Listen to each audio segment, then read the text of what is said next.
Oi, pessoal! Na nossa resenha de hoje, a gente vai conversar um pouco sobre mudanças climáticas e o que a ciência tem falado sobre isso e como essas informações têm chegado até as pessoas e impactado a vida delas.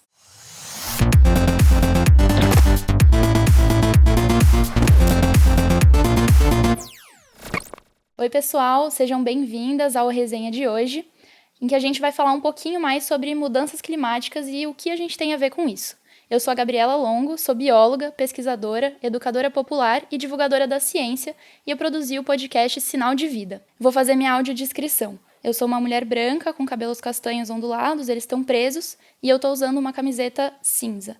Na minha frente eu tenho um convidado super especial, o Átila. Bem-vindo, Átila. Obrigado, Gabi. Tudo bom, gente? Prazer. Eu sou Átila Marino, divulgador científico, formado em biologia, explicador do mundo, eu gosto de falar isso. Para fazer minha audiodescrição, eu sou um homem branco, bastante rosado também, em particular hoje, cabelo ondulado, e estou aqui com uma camiseta azul escura, já quase preta, e uma camisa azul por cima de manguinhas dobradas, como eu gosto de usar. O Átila é biólogo, doutor em microbiologia e pesquisador, e foi uma das principais referências na divulgação de informações sobre o coronavírus e sobre como a gente podia lidar com a pandemia que a gente estava vivendo. O Átila também acabou de receber a medalha Oswaldo Cruz pela sua relevância no combate à desinformação sobre as vacinas. E ele atua bastante pelo canal do YouTube, e eu aposto que vocês já viram alguns vídeos dele por lá. Hoje, a gente acaba se informando bastante pela internet. E, Átila, conta um pouco pra gente como que você acha que o uso das mídias sociais tem afetado a percepção das pessoas sobre o que está acontecendo no mundo de hoje. Perfeito. Bom, obrigado, Gabi. Redes sociais viraram, no Brasil em particular, o meio por onde as pessoas mais se informam sobre o que é relevante, o que está acontecendo, onde elas tiram dúvidas, onde elas estudam. Entre estudantes, Google e redes sociais tipo TikTok, YouTube, Instagram já são a maior fonte de informação há bastante tempo. E a política também tem se pautado muito por isso. Tem muitos candidatos, cada vez mais candidatos e candidatas eleitos por redes sociais ou que se pautam até no Congresso ou em outros meios pelo que é tendência em redes sociais ou algo assim. Então, a informação está circulando por lá já, as pessoas estão buscando informação ali, mas é um meio que é muito diferente da imprensa tradicional para a gente se informar. Então, na imprensa tradicional, você tem a escolha de pautas e jornalistas, profissionais vão buscar quem são os melhores informadores, as melhores informadoras sobre aquilo. Então, por exemplo, um cientista, uma pesquisadora que descobriu algo muito relevante, vai ser procurada por jornalistas para falar sobre aquilo, vão dar o crédito, falar quem é aquela pessoa, por que ela está dando a sua opinião e por aí vai. Em rede social não, em rede social você tem algoritmos, filtragem, emoções como indignação, medo, ultraje e outras coisas guiando o que vira pauta, e a tendência são as pessoas se informarem mais por quem é mais carismática, por quem é mais o melhor orador, por quem sabe usar melhor as artimanhas de algoritmo e outras coisas para conseguir mais cliques. Então, o filtro de informação, que não vou dizer que é perfeito na imprensa, mas é muito diferente em redes sociais e dá pra gente uma visão muito particular de mundo. E tem virado também o palco onde a desinformação é testada para ver o que vai colar mais.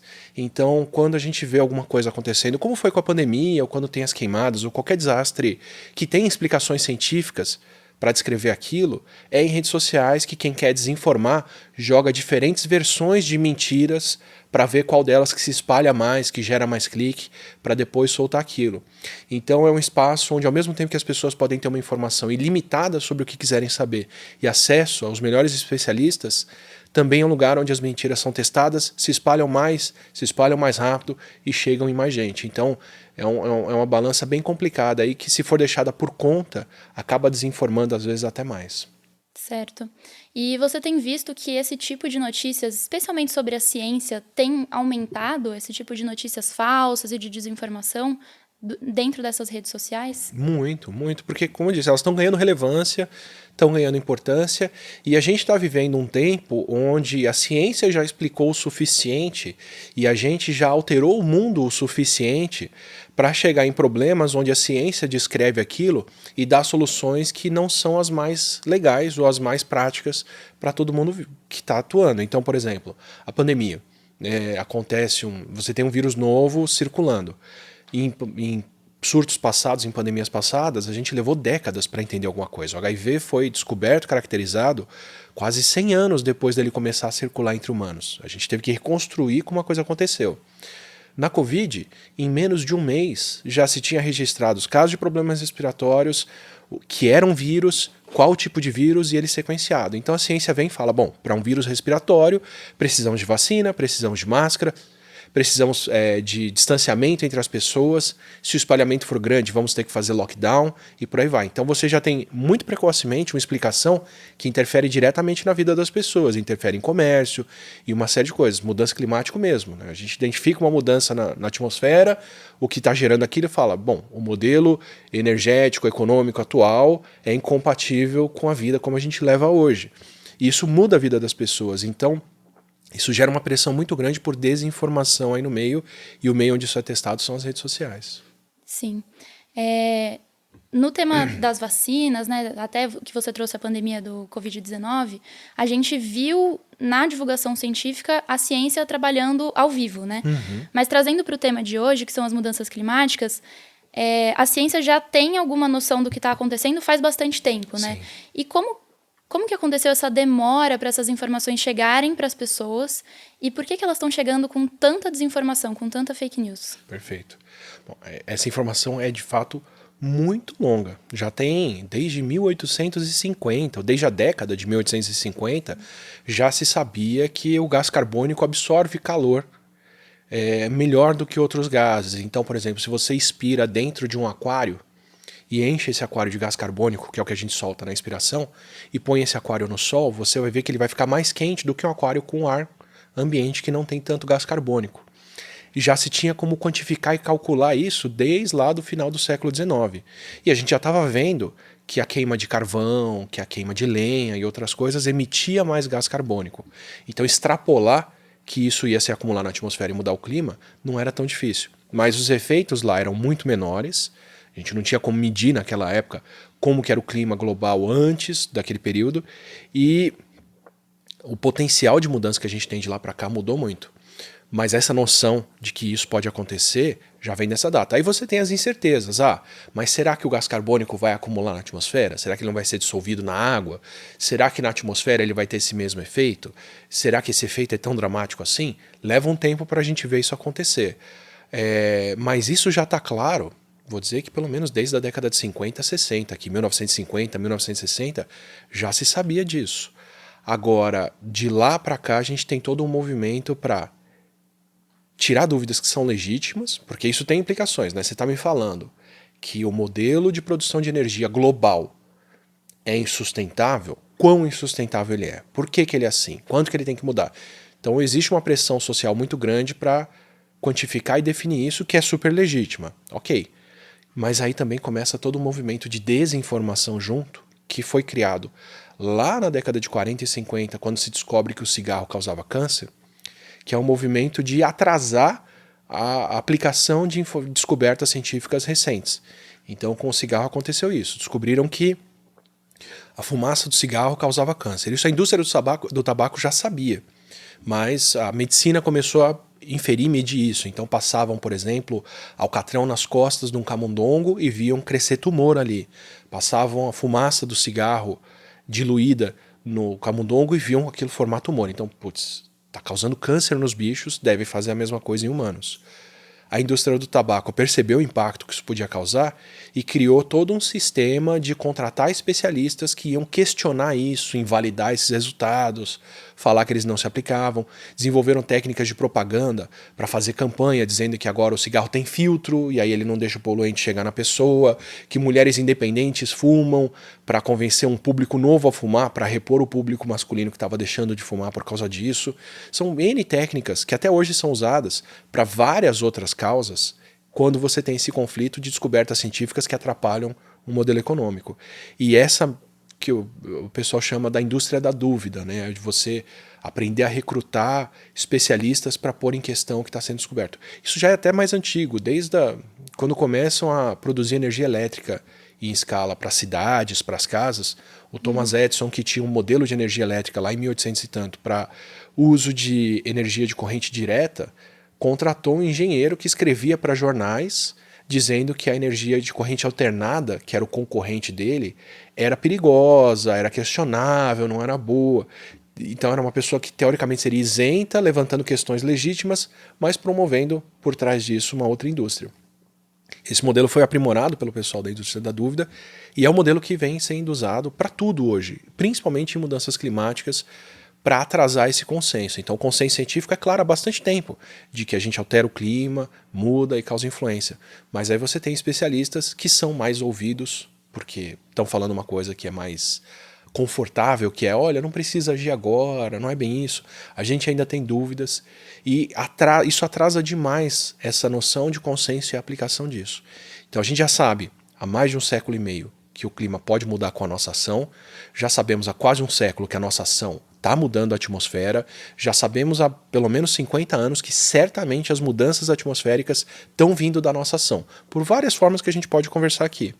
Mas a aplicação disso tem levado essas décadas por conta também do desconforto que causa nas pessoas, mudar como elas vivem e desse modelo de desinformação, de questionar uma coisa que já é bem sabida. Sim, e no caso dessas indústrias do tabaco, a consequência dessa desinformação é bem clara para a gente, né? Tem um aumento de doenças, mas no caso das mudanças climáticas, qual que é a consequência da gente ficar disseminando notícias falsas sobre ela? Perfeito.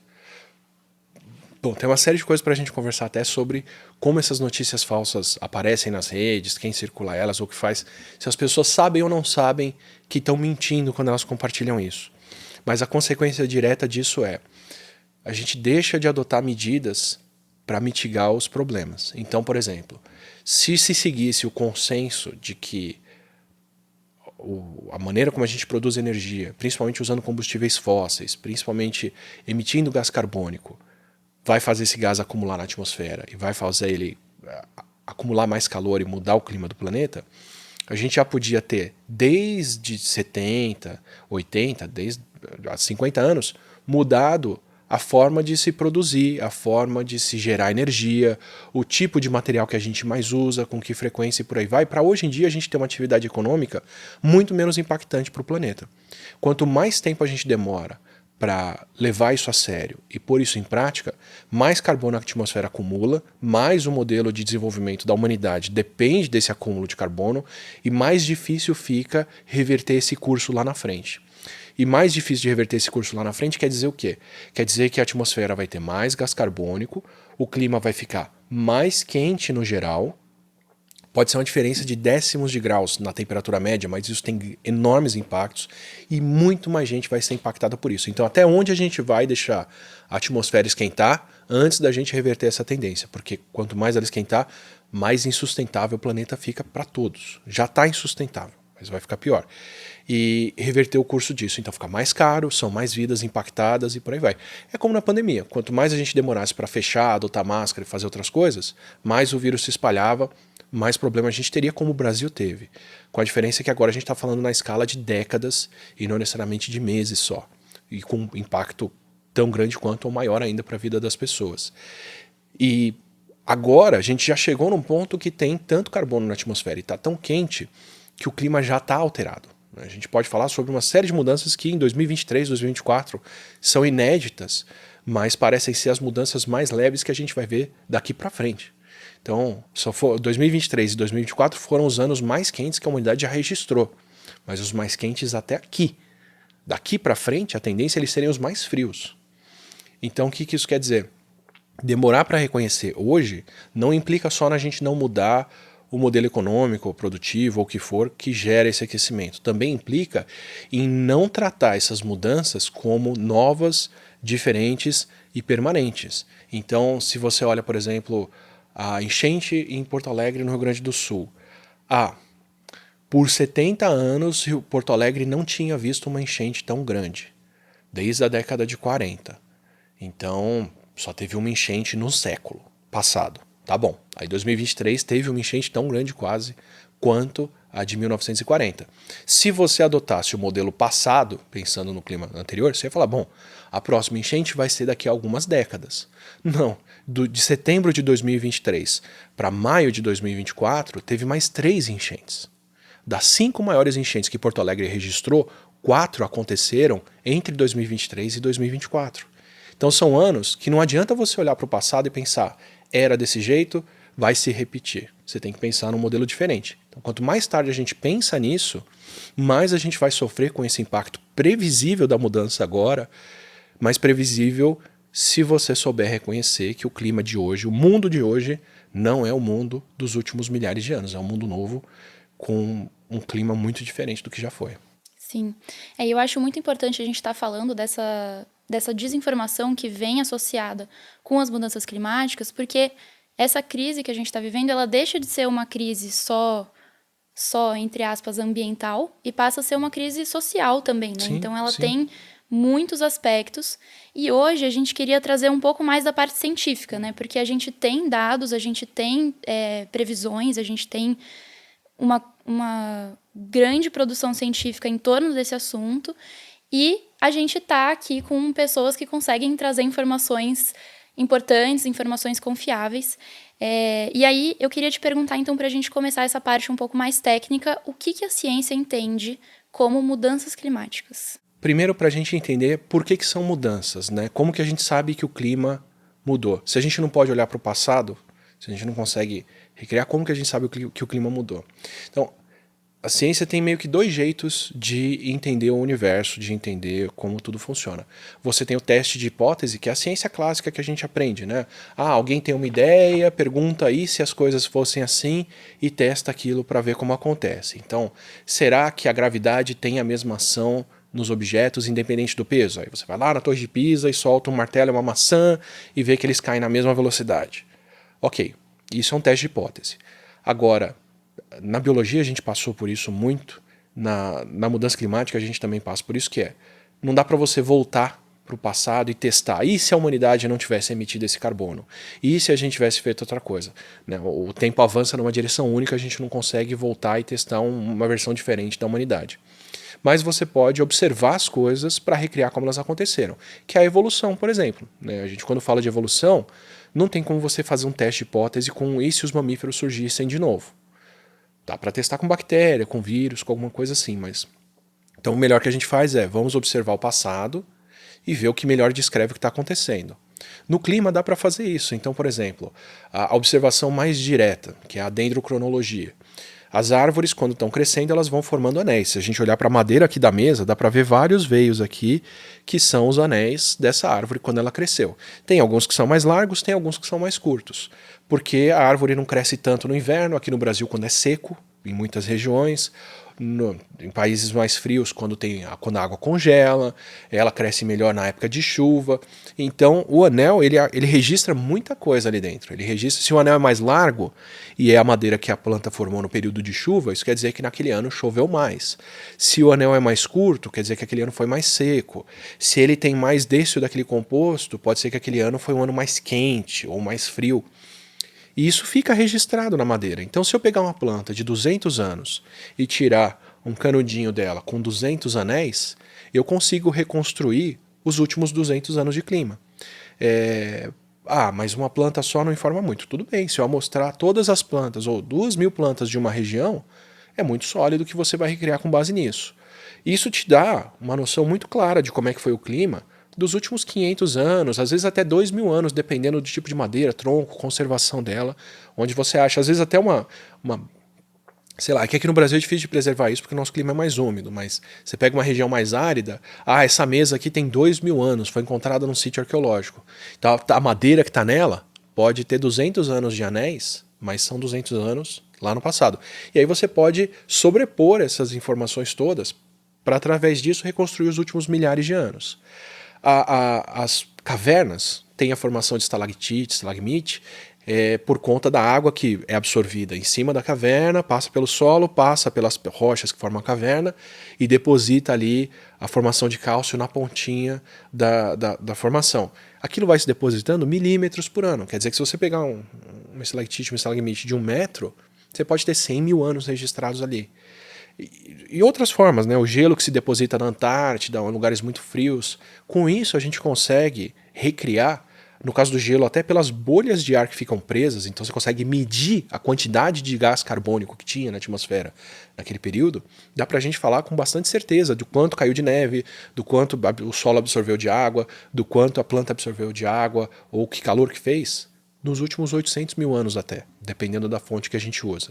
Dá para usar pólen, para reconstruir quais eram as plantas que estavam vivas ali, dá para ver as formas de vida e por aí vai.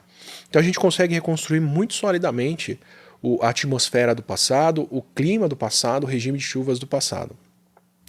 E aí tem uma série de hipóteses que se fez sobre o que muda o clima da Terra. Então, de repente o gás carbônico que a gente solta não vai ser absorvido pela atmosfera, ele vai ficar no mar. Em 1910 ou 20 já se tinha medido que o mar não estava dando conta de absorver todo o gás carbônico. Ele deveria se acumular na atmosfera. Mas será que ele está acumulando na atmosfera? Porque se eu medir perto das cidades, se eu medir num lugar que tem muita atividade humana, eu estou medindo a atividade próxima. Tudo bem, colocaram um observatório no alto do vulcão Mauna Loa, a 4 km de altitude, lá no Havaí, no meio do oceano, para medir o gás carbônico atmosférico geral. E há mais de 60 anos a gente já mede isso lá e a gente viu a concentração de gás carbônico subir de 200 e tantas partes por milhão para mais de 420 agora, coisa que o planeta nunca viu no último milhão de anos. Porque, de novo, eu posso olhar para o passado e consigo medir o presente agora. Mas será que é o gás carbônico que afeta o clima? Porque a posição do Sol, porque a atividade solar, porque vulcões, porque a inclinação do eixo da Terra, tudo isso pode ter um efeito. Tudo bem, mas se eu consigo olhar para o clima dos últimos milhares de anos, até 800 mil anos, eu consigo ver o que aconteceu em anos onde teve vulcão ativo, onde teve outras coisas. Então eu não consigo testar, eu não consigo ir lá e dar partida num vulcão para ver o que ele muda na atmosfera. Mas eu consigo olhar no passado, para todos os anos onde teve atividade vulcânica, o que aconteceu. E a gente vê que a temperatura nunca subiu dessa forma. Então você consegue criar modelos. Tá bom, olha, teve um vulcão aqui em 1710 que entrou em erupção, nos 3 anos seguintes a atmosfera ficou um tantinho mais fria. Então já sei mais ou menos qual é a ação de um vulcão. Pelo registro das plantas eu sei que o Sol estava num pico de atividade no ano tal. Pelo registro do gelo eu sei que choveu tanto. Então eu sei que o Sol afeta o gelo tanto. E aí você vai juntando essa informação toda. E aí você aplica isso para o presente. Então hoje, no mundo atual, com essa atividade solar X, com essa quantidade de vulcão Y, com isso aqui, onde estaria a temperatura? Ela estaria mais baixa do que o que a gente vê. E se eu levar em conta a concentração de gás carbônico que a humanidade produziu? Ele estaria com essa temperatura, que é a mesma temperatura que a gente registra. Então é muito sólido você poder olhar para o passado dessa forma, e por mais que você não consiga fazer um teste de vou mudar para ver o que acontece, você consegue reconstruir e ver que a gente está no que está. Daí vem o conceito de mudança climática. E por que a gente fala de mudança e não necessariamente só de aquecimento? Porque você colocar mais calor na atmosfera muda tudo. Você pode ter mais absorção de água pelo ar dos oceanos e aí tempestades maiores. Então tem lugar que não necessariamente vai ficar mais quente, mas onde chove mais. A chuva que cai lá deixa de cair em outra região. Então outra região vai ficar mais seca. Ou o que aconteceu aqui no Brasil e tem acontecido no hemisfério norte também. Você perturba as correntes marítimas ao redor dos polos, porque agora tem água quente entrando perto dos polos, derretendo gelo e outras coisas. Isso muda o ar frio ou quente ao redor do polo, tira o chamado vórtice polar que tinha lá, que segurava o ar frio naquele lugar, e aquele ar frio agora sai dos polos e se desloca muito mais para dentro dos continentes. E aí o que acontece é que você tem ondas de ar frio que saem do polo e descem para o meio dos Estados Unidos ou aqui para o meio do Brasil, às vezes fora de época, e você tem um pico de frio que o país nunca viu naquele período, naquele mês, naquela região, ao mesmo tempo em que o polo está 20, 30 graus Celsius mais quente do que deveria estar naquela época. A gente teve isso no Brasil aqui em 2024, uma onda de ar frio que deixou o Rio de Janeiro com 18 graus, coisa que não se via há muito tempo, ao mesmo tempo em que a Antártida registrava uma temperatura 30 graus mais quente do que seria esperado para a época. Ainda estava fria, mas deveria estar muito mais fria. Então, por isso que a gente fala de mudança, porque não é só aquecimento, com isso traz uma série de outras coisas junto. Exatamente. E quando a gente olha para essas medidas do passado, elas parecem um pouco complicadas de se fazer, mas a gente tem uma certeza muito maior olhando para o passado do que olhando para o futuro, né? Exatamente. Como você estava dizendo, A partir de agora a gente está entrando num mundo que a gente não conhece muito. Como que estão acontecendo as coisas? Perfeito. Esse é o ponto, assim, para a maioria das pessoas, isso é muito contraintuitivo, porque a maneira como a nossa cabeça funciona é, bom, no passado foi assim, então o que eu posso esperar do futuro é assado, né? A gente faz as coisas contando com o que aprendemos, registramos, com como a coisa sempre foi. A própria ciência surgiu assim, né? Para Exatamente. ter um controle, ter um domínio sobre o que ia acontecer para o futuro. Exatamente, assim, o poder da ciência vem muito, em muitos casos, dessa história de você poder predizer, né? Então, para dar um exemplo prático hoje, quando alguém que está plantando soja vai plantar soja, a pessoa está usando o registro histórico para saber se ela planta soja, milho, algodão, de repente uma outra planta. Ah, então o que é previsto para esse ano? Bom, um ano que começou quente desse jeito costuma ter chuva em tal época. Se a chuva dessa época é essa, é melhor plantar soja, porque ela vai estar boa para colher ali. Ou é melhor plantar o milho. Eu estou falando de uma coisa que tem assim, aplicação econômica, prática, imediata e o impacto seguinte na vida das pessoas no preço da comida. Então, tá bom. Nessa região sempre choveu esse tanto, nessa época, com essa regularidade, com esse clima, então eu vou plantar soja esse ano. Só que a gente não está no ano, não está num país, não está num mundo que repete mais as séries históricas. A gente está num mundo novo, onde o clima mudou.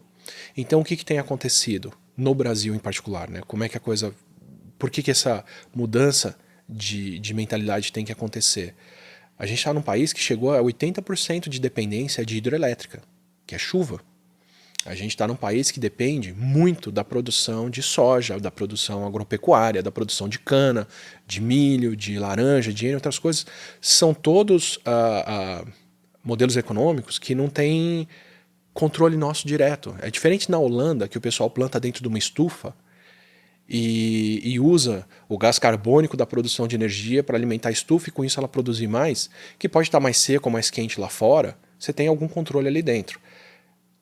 Mesmo a Holanda vai sofrer muitos impactos com isso, mas enfim, a nossa produção aqui ela é muito mais diretamente dependente do ambiente do que parece. Então o que acontece é que a gente tem ano após ano com quebras históricas de produção de soja, de queimadas, de uma série de outras coisas, porque o clima não é mais o mesmo, porque a coisa não é mais a mesma. Então para pegar 2024, que foi um ano que teve queimadas absurdas em que a gente está há meses respirando fumaça no país inteiro por conta de queimadas que vão do Amazonas até os Pampas. Tanto a fumaça quanto as queimadas. O sujeito vai lá, eu vi isso indo para o interior do Paraná. Tinha uma plantação de eucalipto enorme, que dava para ver no horizonte, a maior parte dela queimada e morta. O que isso me fala? Por 10 anos, 15 anos que aquele eucalipto cresceu, aquele lugar era seguro. Aquela produção de eucalipto funcionava ali, porque as plantas estavam enormes. Só que no ano de 2024, que foi o ano mais seco que o país já registrou, o ano mais quente que a gente já registrou, ou está a caminho de ser, porque o ano mais quente foi 2023, que é o ano passado, imediato, é tão seco que qualquer fogo em qualquer lugar se espalha muito mais. Então aquele lugar agora não é mais propício para o plantio de eucalipto e metade da plantação, sei lá quanto da plantação lá queimou, foi uma área enorme. E claramente era alguém, ou uma empresa, ou alguma coisa, que tinha poder de ainda jogar água lá e apagar esse fogo, porque não foi a plantação toda que queimou. E certamente se tivesse sido deixado, seria. Então assim, aquela região ali já não é mais propícia para isso. Quem vive no Rio Grande do Sul hoje e viu uma enchente vir em 2023, falou, vou reconstruir, vou fazer de novo, vou preparar a terra, tomou outra enchente em 2024. Vai esperar o que nos próximos anos? Então tem partes do estado que já não são mais viáveis de ter ocupação. Então a cabeça humana, o nosso modelo do passado, meus pais cultivavam aqui, eu vou cultivar também, ninguém precisou de ar-condicionado aqui, eu não vou precisar também, ou aqui nunca faltou água, não vai faltar para mim, não funciona agora. A gente tem que ter a ciência incorporando esse mundo mudando para gerar novas predições e falar o que vai mudar. E a gente tem. O governo federal já encomendou aqui em 2015, 2014, um estudo gigante que chamava Brasil 2040, projetando o que aconteceria com o país no futuro, 2040, 2060, 2100, para ver que regiões seriam afetadas. Várias falas deles estão acontecendo, e estão acontecendo antes do que eles previam. Na verdade, esse é o grande problema. As mudanças estão sendo mais rápidas do que a gente esperava, porque você não tem como antever na natureza como a coisa vai acontecer, porque às vezes uma coisinha tira o sistema de desarranjo. Então, Até aqui o gelo segurava. Se o gelo não segurar mais e escorregar e essa geleira se desfizer, é a geleira inteira de uma vez. Chega uma hora em que a pilha desaba. E essas pilhas estão desabando muito mais cedo até do que a gente calculava. Então, a gente já tem estudos até que predizem, olha, centro-oeste vai ter muita região que vai se tornar inviável para o plantio de soja. Hidrelétricas já não vão mais ter água reposta para produzir energia. E essa série de outras coisas. Mas se a gente não aprende a dar voz a isso e levar isso em conta, às vezes até as medidas para mitigar esses problemas agravam. Então, Brasil, 2020, assume a construção de mais usinas termoelétricas com base em gás para dar conta de produzir energia que as hidrelétricas não estão produzindo. Em teoria, ok, a usina termoelétrica ela responde rápido, o gás você pode aumentar a produção super rápido, as máquinas são portáteis, não é um sistema que é tão custoso e produz muita energia em relação a isso. Mas da maneira como a coisa foi aprovada, onde essas usinas foram aprovadas e uma série de outras coisas, o impacto delas vai ser insano. E o modelo de usar combustível fóssil para produzir energia emite mais gás carbônico e aumenta mais as mudanças que já estão acontecendo. Ao invés da gente adotar modelos que são mais baseados em energia eólica, energia solar e usar as hidrelétricas de reservatório de água para ser a bateria que produz energia quando o sol acaba de noite ou quando o vento para numa época X do ano. Então, é muito doido como o Brasil já teve um modelo de energia muito limpo em relação ao resto do mundo, que está ficando mais suja porque a gente está precisando compensar por essa falta de chuva e outras coisas, ao invés de seguir pelo caminho de manter essa matriz mais limpa, por não entender ou não colocar em prática o conhecimento de que o que foi verdade para o século passado não é mais verdade agora. O que eu acho interessante, não vou falar legal, né, porque na verdade não é que além dessas políticas que a gente tem que podem agravar ainda mais, as próprias consequências também já agravam o problema. Então, consequência de mudança climática pode ser um aumento de queimadas, e um aumento de queimadas aumenta a emissão de gás carbônico para a atmosfera. Então, a gente está entrando nesse ciclo que vai ser cada vez mais difícil da gente sair. E aí, eu queria te perguntar quais são as principais ações que a gente tem nesse momento que estão fazendo essas mudanças climáticas se agravarem ainda mais. Obrigado pela pergunta, que é uma pergunta muito importante porque o Brasil está numa posição muito bizarra em relação ao resto do mundo por isso. Porque o que acontece? Quem são os grandes emissores de gás carbônico no mundo? São os países mais ricos, tradicionalmente, que são países que acontecem em regiões mais frias. Então são países que usam muito combustível fóssil, não só para transporte e outras coisas, mas também para gerar calor, para aquecimento dos lugares. E gerar calor é um negócio insanamente caro e, portanto, insanamente poluente. Assim. É muito absurdo você aquecer uma casa com gás natural. Consome muita energia. Tá? Para dar um exemplo besta, assim, eu, quando morei nos Estados Unidos, chegava a pagar, no inverno, $200 de conta de gás para manter a casa sem congelar as torneiras. Não era nem para manter a casa quentinha, ficar sem blusa. E isso era uma casa que morava uma pessoa com 2 quartos e uma sala-cozinha. Um espaço de 40 metros quadrados ou nem isso.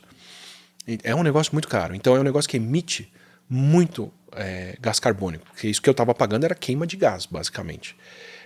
Então, tradicionalmente, quem mais emite gás carbônico são países que usam isso daí para produzir energia, para mover indústria, para fazer uma série de coisas, que é um modelo econômico muito difícil de você reverter. Uma vez que você fez um país baseado em estradas, como os Estados Unidos, onde qualquer coisa está a 20, 30, 200 quilômetros da sua casa, como que você vai falar para as pessoas, vocês deveriam pegar mais trem? Pô, mas eu tenho 200 mil pessoas espalhadas num condomínio que vão ter que todas viajar 20 quilômetros para chegar numa estação de trem. As pessoas ainda vão depender de gasolina para chegar lá. Então, o país foi construído em cima de uma base que depende desse uso de energia. Então, ou você muda tudo para carro elétrico e N outros problemas que isso gera e a poluição que isso gera, ou a coisa não reverte. O Brasil sempre ficou fora disso. Por quê?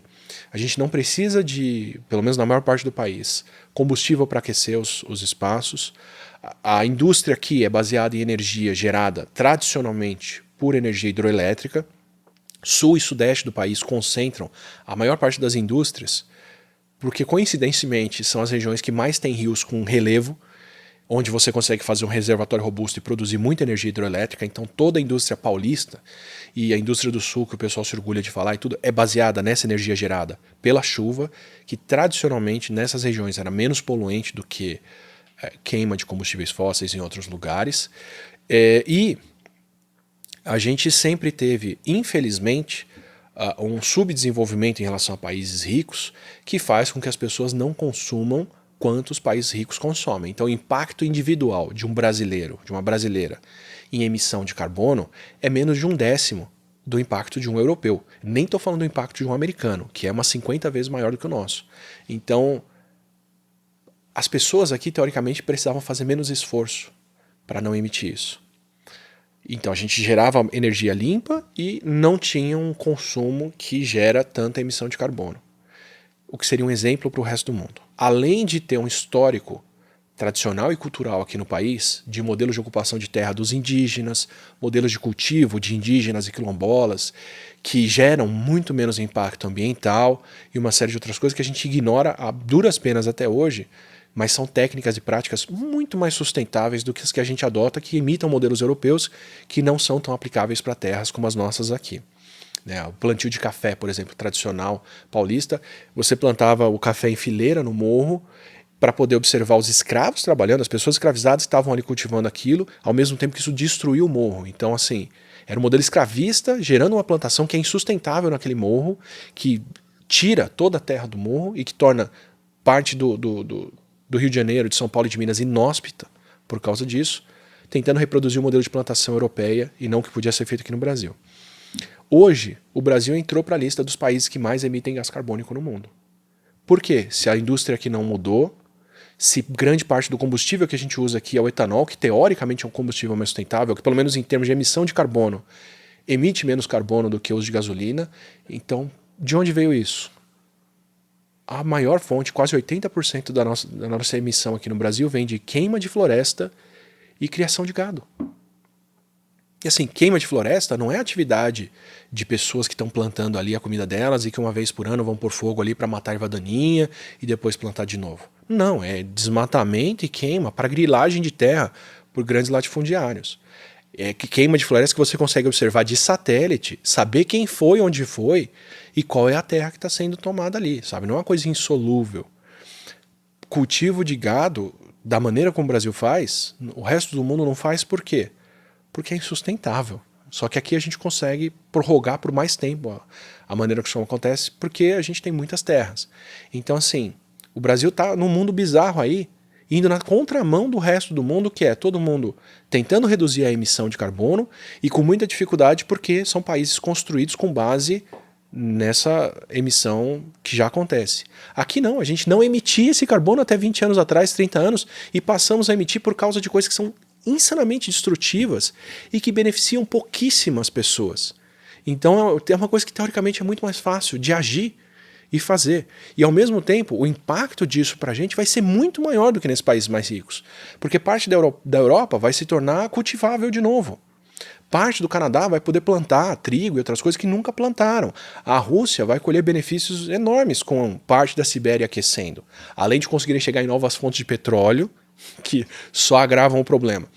Agora a gente não. A gente vai ficar sem água, vai ficar sem energia hidrelétrica, vai ficar sem conseguir plantar soja em muitos lugares e tem cidades que vão ficar inabitáveis por causa de um clima que bate 39, 40 graus no inverno, como aconteceu em 2024. A gente bateu 42 graus no interior do Nordeste, a gente bateu 39,9 no Rio de Janeiro no inverno. Então, assim, é muito contrassenso o que acontece aqui, porque é o benefício de muitos poucos, não é um país que se criou em cima de um modelo insustentável, com consequências muito diretas para o resto das pessoas, mas essa mesma máquina de manter a coisa e levar ela até onde dá, sem parar para pensar no que está acontecendo. E de novo a gente volta para isso, você falou uma coisa muito importante, né, das queimadas, que a grande maioria é causada por pessoas que Sim. colocam fogo. E isso é uma grande fonte de desinformação. Acho que eu, pelo menos, as notícias falsas que eu mais vejo por aí é que a Amazônia pode pegar fogo naturalmente, que os biomas estão acostumados a serem queimados. Que são as ONGs fazendo isso, que são agentes estrangeiros vindo queimar as coisas, todas notícias criadas em redes sociais. Exatamente. E aí uma grande pergunta é, Como que a gente pode fazer para não cair nessas notícias falsas? É claro que a gente vai encontrar elas na internet quando a gente estiver lá nas nossas redes sociais, mas como que a gente pode fazer para saber se elas são verdadeiras ou não? Perfeito. A gente tem o problema em duas frentes. Uma delas é a mais direta de sanar. Tem uma frente que é a educação. Né? A desinformação ela é muito cruel, porque uma vez que a pessoa embarcou naquilo, você não consegue trazer ela de volta. Então, quando sai uma notícia falsa dessas, de queimadas ou de outras coisas, teve a enchente no Rio Grande do Sul, e vou pegar o exemplo do Rio Grande do Sul, que ali é muito evidente, apesar das queimadas também servirem muito para isso. Começam as enchentes, a água entra na cidade, as pessoas ficam embaixo d'água.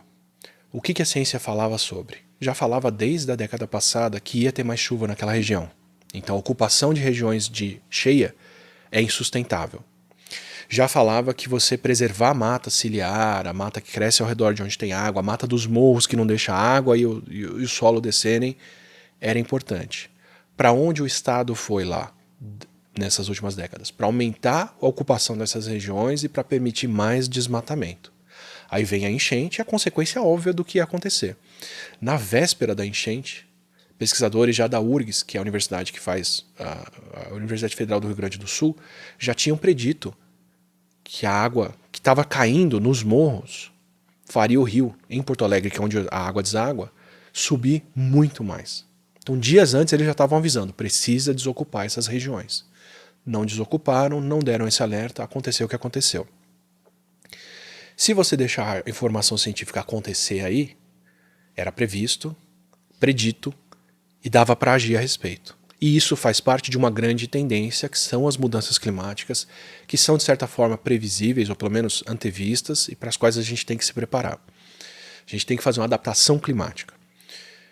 Só que isso implica em mudar tudo. Como é que a desinformação vem? Abriram as comportas de propósito, isso foi uma chuva controlada pelo satélite, não sei o que faz chover, não sei onde, fizeram sacrifício humano de pessoas, não sei o que, para, sei lá. São muitos boatos que são criados a respeito disso. Isso é feito para pegar as pessoas pela emoção, isso é feito para pegar as pessoas e tirar a cabeça delas do que é de fato importante.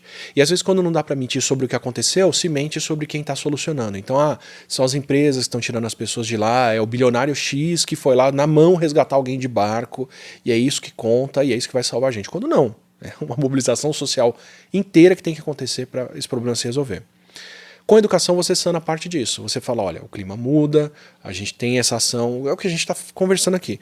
Quem ouvir essa conversa e absorver uma parte dela, e quiser conferir por conta própria também, tá? Você está duvidando de mim? Procura o conselho científico, procura cientistas, procura especialistas, você vai ver que eu só estou papagaiando, reproduzindo o que eles falam, não estou tirando as conclusões do meu bolso. Para quem se informa assim, quando essa desinformação acontece de novo daqui a um tempo, ela não cola mais. Então, para quem percebeu, por exemplo, que nos últimos 3 meses, em agosto, setembro e outubro, e um pouco de julho, o Brasil inteiro está respirando fumaça, você não olha mais para cima e pensa, nossa, como o dia está nublado, que curioso. Você sabe que é fumaça vinda da Amazônia e toda vez que você olhar para cima você vai lembrar o que está acontecendo. Essa parte a gente consegue sanar com educação em parte, com mais base, com imunização contra fake news. A melhor medida que a gente conhece para impedir desinformação de se espalhar é avisar as pessoas antes. Que era o que eu fazia em rede social durante a pandemia. Ficava medindo no que as pessoas estão mentindo e falava para elas, olha, vão falar para você que máscara não funciona, mas ela funciona assim, assim, assim, assim. Então, quando alguém tentar contar isso, saiba que estão mentindo. Isso previne o próximo problema. O outro ponto é resgatar quem já caiu na desinformação. Quem já entrou na conspiração e já não vai dar ouvido para cientistas, já não vai ouvir a ciência. Essas pessoas a gente não sabe o que fazer. Além de certa forma, regular redes sociais para impedir uma parte da desinformação de circular. Mas é muito difícil. E aí é um trabalho catado, um a um, que hoje acho que a sociedade não está preparada para lidar com. Sim. É uma questão muito, muito difícil, né? Porque eu acho que a ciência ela vem construindo uma relação com as pessoas que as pessoas sempre tiveram que acreditar muito na ciência e aí, assim que alguém vem com um discurso que é mais convidativo, As pessoas escolhem no que elas querem acreditar, né? Escolhem. Esse é um ponto muito forte. Tá? A gente tem uma pesquisa feita aqui no Brasil sobre do INCT, que há mais de uma década pergunta como as pessoas consomem ciência, o que elas acham disso. E o achado deles de 2024 é que tem desinformação circulando, e quando você pergunta para as pessoas, parte delas sabe que é uma mentira e mesmo assim escolhe espalhar. E aí quando você vai ver o que essas pessoas acreditam, numa série de outras áreas, elas acreditam em outras mentiras. Uma delas muito forte no Brasil é a noção de que mulheres não deveriam ocupar cargos de importância ou que mulheres não são tão competentes quanto homens. Então tem um elemento misógino na coisa e a desinformação do clima vem junto nesse pacote. E a pessoa, para abraçar uma coisa que é apelativa, tem que abraçar outras, e aí ela leva a desinformação e ela escolhe compartilhar essa mentira porque isso sinaliza para os amigos, para quem está ao redor, que a pessoa faz parte desse grupo. Foi o que a gente viu na pandemia. E nos Estados Unidos, por exemplo, não tomar vacina distingue você como alguém que pertence àquele grupo dos não vacinados. Você sabe que faz falta, você está vendo gente sofrendo com a doença ao seu redor, mas você escolhe não se vacinar porque é mais importante pertencer a esse grupo do que se proteger. E é para aí que a desinformação tem apelado, para levar as pessoas para esse meio onde elas sabem que está errado, estão pagando um preço por isso, mas para elas o preço de pertencer ou não ao grupo é maior. Exatamente. Por isso que a gente fala que essa não é uma questão científica. Não. Né? Na ciência a gente tem muitas respostas, a gente tem maneiras de agir, mas essa é uma questão socioambiental, né? Uma questão que parte das pessoas, que afeta as pessoas, além do meio ambiente. Então é uma questão muito complexa. E é por isso que, inclusive, esse não vai ser o único resenha sobre mudanças climáticas. E para quem se interessou e viu como o nosso trabalho de divulgação da ciência é importante, eu queria fazer uma última pergunta que é: como que você chegou nesse trabalho de levar as informações para as pessoas, Átila? Obrigado, Gabi. Eu fui levado para esse meio, mas uma coisa que eu gosto de chamar a atenção é o seguinte: quando eu me inscrevi no vestibular em 2000, eu sabia que eu queria ser biólogo. Eu sabia que eu queria fazer biologia porque desde a minha infância eu gostava de biologia, eu gostava de entender como a vida é, como os organismos funcionam e outras coisas. E aí eu descobri que quem estudava isso eram cientistas, em particular na área de biologia. Então eu falei, vou prestar vestibular para biológicas. Nessa época, mal tinha rede social, não tinha Wikipédia, não tinha Instagram, Facebook, não tinha nem surgido o Orkut, que é uma rede social que quem tiver me ouvindo aqui dificilmente já ouviu falar até. Muito menos tinha a noção dessa carreira de divulgação científica via redes sociais, via internet, que é uma carreira que eu sigo hoje. Então, assim, nada do que eu faço hoje eu sabia que eu ia fazer ou tinha formação para fazer no sentido formal da coisa. Então, para mim, foi muito importante, foi muito sólido ter uma base técnica boa, me formar em biologia, fazer ciência, fazer mestrado, doutorado, que é uma progressão na carreira dentro da pesquisa, dentro da ciência, que não é onde eu atuo hoje, mas que me deu senso técnico, crítico, para me informar e passar isso para as pessoas. Então, a gente vive numa época onde é muito difícil de você ter uma formação para o que são demandas atuais. Celulares não têm 20 anos, aplicativos de celular, pelo menos smartphones, né, não têm 20 anos, aplicativos são uma coisa recente, demandas são recentes, mudanças climáticas estão gerando novos desafios e novos profissionais que não existem no mercado, para o qual não teve formação. Então, para mim, a melhor coisa foi desenvolver uma base técnica sólida, aprender como funciona a ciência, como me formar, o que consultar e aplicar isso para uma coisa que é um desafio recente que eu identifiquei e vi como. Então, por afinidade, eu fui usando redes sociais, entendi que a atenção das pessoas estava lá, comecei a escrever, depois fazer podcast, depois fazer vídeo. Não sabia que ia ter uma demanda tão grande quanto foi a pandemia e que não ia ter ministro da saúde ou da educação para falar sobre aquilo. Então estava eu na internet falando. Mas essa base da educação, da formação, foi fundamental para eu saber escolher como eu ia informar, o que eu ia consumir, o que eu ia passar para as pessoas.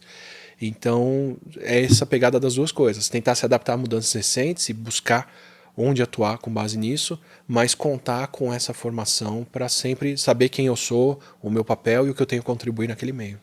Legal. Bom, eu pensei para a gente já ir finalizando, da gente trazer algumas recomendações para as pessoas que querem acompanhar canais confiáveis nas redes sociais ou no YouTube e também que querem se aprofundar um pouco mais no tema das mudanças climáticas. Perfeito. Então, se você tiver alguma recomendação de podcast, canal no YouTube, perfil nas redes sociais ou livros até que as pessoas possam se aprofundar mais, acho que eu vou abrir esse momento. Eu pensei em alguns também. Vamos lá. Livro é complicado porque é difícil da gente falar de livros que são relevantes para o público brasileiro, sabe? É uma coisa... Geralmente são traduções de fora. Tem um livro em particular que eu gosto muito, apesar do nome, que é O Espiral da Morte, do Cláudio Ângelo, que é um jornalista que cobriu ciência e ambiente por muito tempo aqui e que ele passou pelo Brasil inteiro entrevistando gente para ver o que as mudanças climáticas estão causando no mundo, mas em particular no Brasil. Então, assim, é um grande exemplo que eu sei de dar de um material feito para isso. Não coincidentemente, um material de uma jornalista que eu recomendo muito é um podcast que chama Tempo Quente, que é a Giovana Girardi, que inclusive entrevista o Cláudio Ângelo no podcast dela, mas que eu acho ele muito bom por...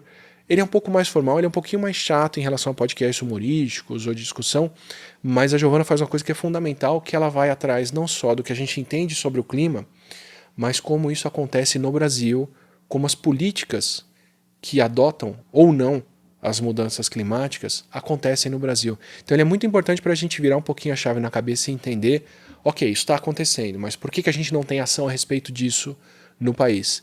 E ela vai para Brasília, ela vai para lugares que são afetados pelo clima, ela vai para Belo Monte para ver o que aconteceu com a construção de uma usina que não está produzindo energia agora enquanto a gente fala, porque não tem chuva lá e que deve produzir cada vez menos energia nos próximos anos, apesar do impacto ambiental que ela teve e econômico.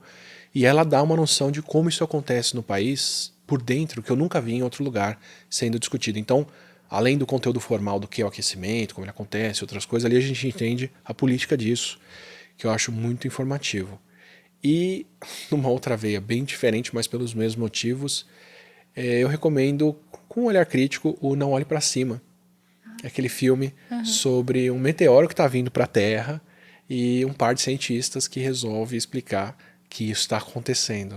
Eu vivi parte disso durante a pandemia, me identifico demais com muita coisa que aconteceu, nem todas, menos ainda com a ação deles a respeito, mas é muito doido como eles fizeram um filme pensando em mudanças climáticas. O filme saiu durante uma pandemia e se aplicava aos dois assim perfeitamente. A noção de que, por exemplo, estão entrevistando o Leonardo DiCaprio, o personagem dele lá, e, bom, você tá falando aí desse meteoro, mas fala uma coisa legal aí, uma coisa positiva pra gente do que tá acontecendo. E eu vejo isso hoje, toda vez que sai uma notícia de uma onda de calor causada por mudança climática, você não vê a pessoa sofrendo numa fábrica, ou no ponto de ônibus, ou dentro do ônibus, ou indo pra escola. Você vê uma foto do pessoal na praia, se abanando, um show, uma festa, gente com cerveja na mão. Então, assim, a abordagem da mídia, ainda hoje, é essa de, vai ser um dia mais quente, vamos curtir a praia, quando não é aí que a coisa pega e acontece. Então, eu acho o filme interessante pra gente ver de uma maneira brincalhona ali, distorcida um pouco, o que está acontecendo de fato com informação de mudança climática. Legal. As recomendações que eu trouxe, elas têm um pouco a ver com essa interface entre a ciência e a sociedade, né? O que a sociedade interfere na ciência, o que a ciência interfere na sociedade, que é muita coisa. E para isso eu recomendo muito o podcast Ciência Suja. Acho que eles tratam de temas científicos relacionando muito bem eles com a sociedade. No Instagram tem um perfil que chama Árvore e Água, que fala bastante de mudanças climáticas, de uma perspectiva bem crítica também. E o livro que eu escolhi, na verdade, ele tem a ver com a nossa relação com o meio ambiente, né? Que é o A Terra Dá, a Terra Quer, do Antônio Bispo dos Santos. É um livro super legal para a gente poder repensar também se a nossa relação não está dando certo, como que ela poderia dar. Né? Então, acho que é um livro muito interessante. Posso fazer uma recomendação de Instagram também? Pode. Dentro do livro que você falou, porque eu não falei de nenhum perfil de ninguém, né? Mas eu recomendo demais, quem tiver oportunidade, procure indígenas nas redes sociais, em particular no Instagram, mas em todas as outras, assim. E eu tô sendo bem genérico nisso, porque procura quem você se identifica, quem tem uma idade próxima da tua, ou quem fala de uma coisa que você gosta, mas eles estão todos vivendo muito a linha de frente dos problemas ambientais aqui, e se não estão falando disso diretamente, estão registrando isso indiretamente, e isso permeia a discussão deles muito mais do que a nossa. Nossa, eu falo de quem vive na cidade, no ambiente urbano, com ar-condicionado, e uma água que chega na torneira e você não sabe de onde ela veio, ou como ela foi tratada para aparecer ali. Então a gente está um pouquinho mais distante da consequência das mudanças climáticas do que quem está no campo ou quem está fazendo isso, mas acho muito bom ouvir essas vozes, olhar para esse problema com outro olhar e ver quem está na linha de frente, como identifica isso acontecendo há bem mais tempo de uma forma muito mais grave do que a gente costuma ver nas cidades. Legal. Eu sigo bastante deles. Acho que são pessoas que têm essa outra perspectiva para oferecer pra gente, que vai ser muito importante a gente escutar essas vozes, né? Perfeito. Bom, então a gente está chegando no final. Então, queria te agradecer muito, Átila, por ter participado aqui do Resenha. E queria convidar também todo mundo a procurar e assistir os próximos episódios e os episódios passados também, que falam de assuntos super interessantes. É isso. Obrigada. Obrigado. Foi um privilégio.